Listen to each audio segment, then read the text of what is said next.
Hello everyone, this is Neha Vijay. Welcome in biochemistry practical class. Yes, today is experiment number 5 to perform qualitative identification test on the given sample. Please remember given sample of carbohydrate lactose, maltose, glucose and galactose. Yes, experiment number 1 to 4 already discussed in the previous video and it is already added in the playlist of biochemistry practical folder and given in the description box. Yes, links given in the description box. Yes, today is the last practical of the given sample of carbohydrate. Next experiment will be on unknown sample, means I will give you any one sample from the previous and today discussed sample and you have to find out which sample is carbohydrate, which sample of carbohydrate is present. Yes, and this will be same pattern of your practical session and main exams also. So prepare for the next and main exam. Yes, let's start. What is the objective? To perform qualitative identification test on the given sample of carbohydrate lactose, maltose, glucose and gal. सबसे पहले objective लिखते हैं. Then references. What is the reference? Reference book number 1 and 2 Kale RR and Kale SR, Gupta RC and Bhargava. बस page number when you write, when you perform practical in the lab, then you have to check in your practical book and write here. Yes. What is the requirement? Glass face and chemicals. In glass face, test tube stand, test tube holder, glass rod, beaker, measuring cylinder, chemicals, Mollis test. Mollis test we always done. That's why Mollis reagents, Barfoed reagent, phenyl hydrogen, sodium acetate. Yes, this is the basic outline. You have to remember all time. If you have unknown sample, then you have to follow only this outline and you easily get your carbohydrate sample. Yes, Mollis test. After Mollis test, iodine test. If starch is present, then you have to confirm by the half saturation test. And mono and disaccharides, you have to first perform Benedict test. Then if it is positive, then you have to perform Barfoed. If it is negative, then inversion test for the sucrose confirmative. If Benedict test is positive, then you have to perform Barfoed test, and Barfoed is positive means confirm Salvinov by the fructose and glucose, and if it is negative, then Osage test perform and maltose and lactose. Yes, today is the maltose and lactose sample, then today is the main important of the Osage test. Yes, this will be remember. Yes, this today is very important Osage test. Yes, first smallest test. What is the principle? When it treated with the sulfuric acid, it gives the furfural derivative. Yes, it condenses with the alpha naphthol and form color compound. If it is give the furfural because of pentose, if give the 5-hydroxymethyl furfural, then it is a hexose. This is the basic principle. Yes, जब alpha naphthol के साथ इसने react किया, then what is the form? Furfural compound. Okay, if यदि pentose के साथ करता है तो 5-हाइड्रोक्सीमेथाइल फर्फ्यूरल और हेक्सोज के साथ फर्फ्यूरल कंपाउंड. मॉलिस टेस्ट का प्रोसीजर क्या है? 2 ml अपना carbohydrate sample plus 2 drop of alpha naphthol, incline the condition of the test tube, then add the wall of the test tube is concentrate sulfuric acid H2SO4, then test tube from the 2 layer. Yes, 2 layer, 1 layer and 2 layer. In between the what is the ring? Purple reddish violet ring.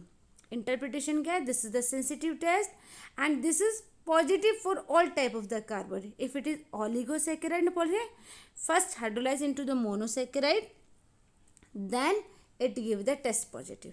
Appearance of the reddish violet and purple ring between the 2 junction of the liquid. Yes, 1 and 2, and this is the purple ring. Solubility, second one, solubility when sample is unknown. Yes, ध्यान रखिए, जब भी आपका sample unknown है तब आपको solubility से follow करते हुए हम लोग नेक्स्ट स्टेप पर फॉर्म करेंगे. Then sample plus water, soluble है तो मोनो एंड डाई, इनसॉल्यूबल है तो पॉलीसेकेराइड्स. यस, इनसॉल्यूबल है तो पॉलीसेकेराइड. अब हम चार्ट से क्लियर हो गए. अब हम आगे बढ़ेंगे. सबसे पहले बेनेडिक्ट टेस्ट. बेनेडिक्ट टेस्ट यदि पॉजिटिव है तो सभी फ्री और एल्डिहाइड कीटोन के लिए है। देन सैंपल यदि करेंगे तो एक क्यूप्रस बेनेडिक्ट टेस्ट में क्यूप्रस ऑक्साइड रेड प्रेसिपिटेट बनेगा, ठीक है, एल्डिहाइड और कीटोन के लिए। यस, अब अपन देखते हैं क्या प्रिंसिपल है इसका। जब भी रिड्यूसिंग शुगर को एल्कली के साथ गर्म किया जाता है, when reducing sugar heated with the presence of an alkali, it become the powerful reducing compound, जिसका नाम है एनाडायोस। एनाडायोस क्या होता है, रिड्यूस हो जाता है किसमें, cupric ion, Benedict, then present in the Benedict, it is convert in the cuprous which is get precipitated into the cuprous oxide. Benedict reagent क्या क्या चीज़ें, copper sulphate, sodium carbonate, sodium citrate. ये क्यों हमने यूज़ किया है, क्यों बता रहे हैं आपको, क्योंकि कॉपर सल्फेट क्यूपरिक आयन बनाता है जिससे हमारा एंड पॉइंट दिखता है। सोडियम कार्बोनेट इस अपने सॉल्यूशन को एल्कलीन मीडियम प्रोवाइड कराता है और एनाडाइल फॉर्मेशन करता है, जबकि सोडियम सिट्रेट क्या करता है, prevent precipitation and keep the cupric ion the solution. Yes, this is the Benedict reagent functions of different chemical. Yet what is the procedure, 5 ml plus 3 ml, 5 ml क्या है, Benedict plus 3 ml carbonated solution. Flame पर हम उसको heat करेंगे, boil करेंगे for 2 minute के लिए। Solution को हम कूल डाउन होने देंगे। तो यदि नेगेटिव है तो ब्लू का ब्लू रखिएगा, पॉजिटिव है तो change in the yellow, orange, red, green में चेंज होगा। Yes, yellow, green, orange, red में चेंज होगा because of the different percentage of the sample present. Yes, Benedict test is the semi quantitative test, हम interpretation पढ़ रहे हैं। Colour of the precipitate give the rough estimation of reducing sugar present the sample, एक rough estimation देता है। यदि green colour है तो कितना क्वांटिटी में प्रेजेंट है, स्मॉल, थोड़ा स्मॉल से यदि ज़्यादा है, एक्सेस है तो green, and more than green precipitate then it is yellow, orange and black red. These are the quantity of the sample present in the test tube. Yes, blue, green, orange, red किस पे depend है, किस पर based है, क्योंकि semi quantitative है तो colour form depend upon the amount हमने देखा था, ग्रीन थोड़ा उससे ज़्यादा लेते हैं तो इसी अकॉर्डिंग येलो, फिर ऑरेंज, फिर रेड, ये according present in the mixture of the sample. Yes, what is the Barfoed test, principle क्या बोलता है कि aldose and ketose reduce the cupric ion. Acidic condition में एल्डोज और कीटोज है वो एक क्यूपरिक आयन में चेंज होता है। यस, ये हम क्या करने में, पहचानने में काम आता है कि ये रिड्यूसिंग मोनोसैकेराइड से या डाइसैकेराइड से, बारफोर्ड से। यस, यदि बारफोर्ड से हम पता कर लेंगे कि ये रिड्यूसिंग डाइसैकेराइड से या मोनोसैकेराइड से। अब इट इज़ हमें क्या ध्यान में रखना है कि क्या आपको क्या कंट्रोल पीएच रखना है और टाइम ऑफ द हीटिंग, क्योंकि स्मॉल हीटिंग करते तो दे रहा है डाइसैकेराइड, पर जैसे इसको ज़्यादा देर तक करते रहेंगे तो it also convert into the disaccharide. Monosaccharides react very fast, बहुत जल्दी रिएक्ट कर जल्दी कलर दे देते हैं, पर यदि हम बहुत देर तक इसको गर्म करते रहेंगे when ever disaccharide react very slowly, और लास्ट टाइम पे क्या होगा, डाइसैकेराइड भी कलर दे, क्योंकि हम बहुत देर तक गर्म करें, जबकि हमें एक टाइम डिपेंड है और एक टेम्परेचर और एक fixing.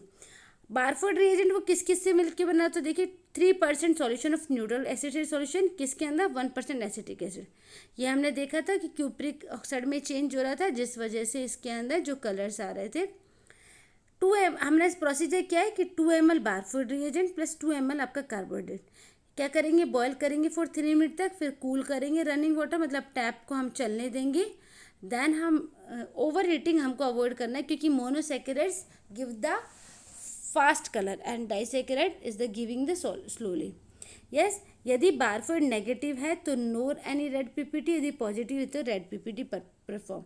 But today is the lactose maltose sample means disaccharide, then it will be negative Barfoed test. यदि बारफोर्ड पॉजिटिव आता है रेड तो हमको सेल्विनोफ करते और फ्रक्टोज के लिए कन्फर्मेटिव करते, जो हमारा एक्सपेरिमेंट नंबर 4 था। This is the difference in the experiment number 5। Interpretation क्या है, पॉजिटिव रिएक्शन बताता है कि रिड्यूसिंग मोनोसैकेराइड्स है। यदि हम बहुत देर तक हीट करते हैं तो क्या कहते हैं, ये पॉजिटिव दे देता है डाइसैकेराइड्स को भी, सुक्रोज, माल्टोज, लैक्टोज को भी ज़्यादा देर तक गर्म करने पर ये पॉजिटिव देता है। Hence the solution should be boiled for the 3 minute. हमेशा हमें ध्यान रखना है कि सिर्फ बॉयल 3 मिनट, ज़्यादा देर तक नहीं करना है, क्योंकि monosaccharides they are giving colour very quickly. Okay, osazone test आज का मेन इंपॉर्टेंट टेस्ट, ओसाजोन। अब हमारा आज बारफोर्ड नेगेटिव आएगा, देन हमें पता करना है कि लैक्टोज है माल्टोज है। ठीक है, अब हम देखो क्या करते हैं। ओसाजोन टेस्ट का क्या प्रिंसिपल क्या है, जब भी हम अपने किसी कार्बोहाइड्रेट सैंपल को जब भी हम फिनाइल हाइड्रोजन के साथ हीट करेंगे तब क्या होगा, एक ओसाजोन बनेंगे। ओसाजोन क्या है, क्रिस्टल्स। देन अब आप उसका लैंग्वेज समझते हैं। ए solution of reducing sugar when heated with the phenyl hydrogen characteristic of yellow crystalline compound osazone. जब भी किसी शुगर को फिनाइल हाइड्रोजन के साथ रिएक्ट कराएंगे तो एक येलो क्रिस्टल्स बनेंगे, उसको कहेंगे ओसाजोन। अब जो क्रिस्टल्स है लैक्टोज, माल्टो, ग्लूकोज और गैलेक्टोज की, इन चारों के एक अलग शेप के क्रिस्टल्स बनेंगे। अब वो किस पर डिपेंड करते, देखिए उनका सबका अपना एक क्रिस्टलिन स्ट्रक्चर्स है, प्रेसिपिटेशन टाइम है, मेल्टिंग पॉइंट है, डिफरेंट डिफरेंट रिड्यूसिंग शुगर का। यस, ओसाजोन टेस्ट का प्रोसीजर क्या बोलता है, add 10 drop of the glacial acetic acid plus 1 sugar solution, पहले शुगर सॉल्यूशन, पहले ग्लेशियल एसिटिक 10 ड्रॉप, फिर sugar solution, then a knife point, ये चक्कू का एक बिल्कुल कॉर्नर जितना थोड़ा सा सैंपल, और उस जितना हमने फिनाइल हाइड्रोजन लिया है नाइफ पॉइंट का उसका डबल हमने लेना है सोडियम एसिटेट। मिक्स करना है, वार्म करना है, देन जब आपने देखा कि phenyl hydrogen, sodium acetate crystal सब चीज़ आपके डिजोल्व हो गया, देन इसको हम लोग फिल्टर कर लेंगे according to filter media. Yes, फिर फिल्टर जो करेंगे उसके बाद उसको हम अनदर टेस्ट ट्यूब में करेंगे। Filter the solution in the another test tube, keep the filtered in the boiling water bath. फिर हम उसको बॉइलिंग वाटर बाथ में 20 मिनट्स के लिए रख देंगे। 20 to 30 बताता है और 30 to 40 बताता है आपका, ये बताता है आपको किसके, ग्लूकोज के लिए, फ्रक्टोज के लिए, जबकि जब 30 to 40 आपके बताएगा माल्टोज और लैक्टोज के लिए। टोटली क्या बताता है कि ये टाइम और टेम्परेचर पर डिपेंड करता है, क्या प्रेसिपिटेशन टाइम है, क्या मेल्टिंग पॉइंट, एज अकॉर्डिंग हम लोग इनकी क्रिस्टल्स बनने में अलग अलग बताता है। अब जब भी हम उसको वाटर बाथ पर जितने भी टाइम के लिए उसको बताया गया हमने उसको हीट किया, then allow the tube to cool slowly, उसको धीरे धीरे वाटर बाथ के बाद हटाने, धीरे धीरे कूल करना है रूम टेम्परेचर पर। It hurriedly under the tap to have better crystals, यार हमें जल्दी नहीं करनी है। ठीक है, आपको क्या करना है, water bath without cooling it hurriedly under the top have to better crystals. ये examine the crystals under the microscope, cool किया, अब हम जो क्रिस्टल्स है उनको माइक्रोस्कोप पे चेक करेंगे। यदि निडल शेप क्रिस्टल्स हैं, मतलब एक ब्रूमिंग शेप भी है, झाड़ू की जो तिनके जैसे होती है ना वो वाली क्रिस्टल शेप, यदि निडल शेप है तो ग्लूकोज प्रेजेंट, उस क्रिस्टल का नाम है ग्लूकासोजोन।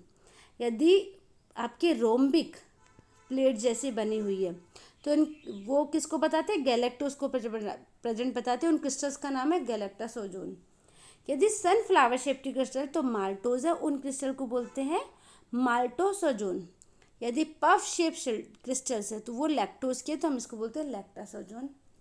ओसन टेस्ट के इंटरप्रिटेशन क्या कहता है कि जब ग्लूकोज, फ्रक्टोज और मैनोज को हम करेंगे तो सेम क्रिस्टल्स दिखेंगे। ठीक है, पर ये हमारे ग्लूकोज के लिए बता रहा है, फ्रक्टोज के लिए तो सेल्विनोफ है ही, तो ग्लूकोज के लिए क्या बता रहा है कि this is the needle shape crystals, okay, और ब्रूम शेप। गैलेक्टोज के लिए बता रहा है कि जब क्रिस्टल कब देगा 20 से 25 मिनट। माल्टोज के लिए क्या बता रहा है कि 30 से 40 मिनट। ऑब्जर्वेशन टेबल लास्ट में होती है जिसमें हम बिल्कुल ब्रीफ लिखते हैं। तो मॉलिस टेस्ट हमने लिख दिया कि कितना हम क्या ले रहे हैं, पर्पल रिंग बनेगी कार्बोहाइड्रेट प्रेजेंट, जो हमने आगे डिटेल में पढ़ा उसको एकदम शॉर्ट में लिख रहे हैं, बिना प्रिंसिपल बिना इंटरप्रिटेशन। देन सॉल्युबिलिटी की sample plus water soluble mono और डाई प्रेजेंट, जबकि हम लैक्टोज और माल्टोज कर रहे हैं, both are the disaccharides, glucose भी कर रहे हैं, that is the monosaccharide. Benedict test किया, then green yellow red PPT develop होगा तो शुगर प्रेजेंट। बारफोइड टेस्ट किया, अब यहाँ नया क्या है कि पहले आ रहा था brick red PPT develop, then reducing sugar present. आज क्या है, black red PPT not develop, क्योंकि चार्ट में देखेंगे तो यदि बारफोइड टेस्ट नेगेटिव आएगा तभी हमें ओसाजोन करना है। तो ये हमारा नॉट डेवलप हुआ ब्लैक रेड पीपीटी, और अब हम ओसाजोन टेस्ट करेंगे। ओसाजोन टेस्ट में हमने पढ़ा था ग्लेशियल एसिड 10 ड्रॉप, फिर हमने sugar solution, then in knife point of the phenyl hydrogen, then double amount of sodium acetate, warm किया, कूल किया रूम टेम्परेचर। निडल शेप के जब ग्लूकोज के क्रिस्टल्स बन रहे हैं तो ग्लूकोज, फ्रक्टोज, मैनोज ये सब कंफर्म। अब बता रहे रोम्बिक शेप में हमने देखा तो गैलेक्टोज, ग्लूकोज, लैक्टोज और माल्टोज, इन सब के लिए, सनफ्लावर माल्टोज के लिए, पफ शेप लैक्टोज के लिए। देन आपका क्या है, confirmative test for the lactose and maltose, यदि if we are adding some amount of the other carbohydrate, then glucose and galactose also perform by this is the observation table of the carbohydrate sample, lactose, maltose, glucose and galactose. Yes, this is the completed. Then last में result, what is the result? Qualitative identification test on the given sample of carbohydrate. Which sample है given sample, maltose, lactose, glucose and galactose was performed. Yes, if you have any query, any doubt, please write in the comment box. If you like, then share with your friend. Thank you so much. Please subscribe for my new video. Okay, bye and thank you.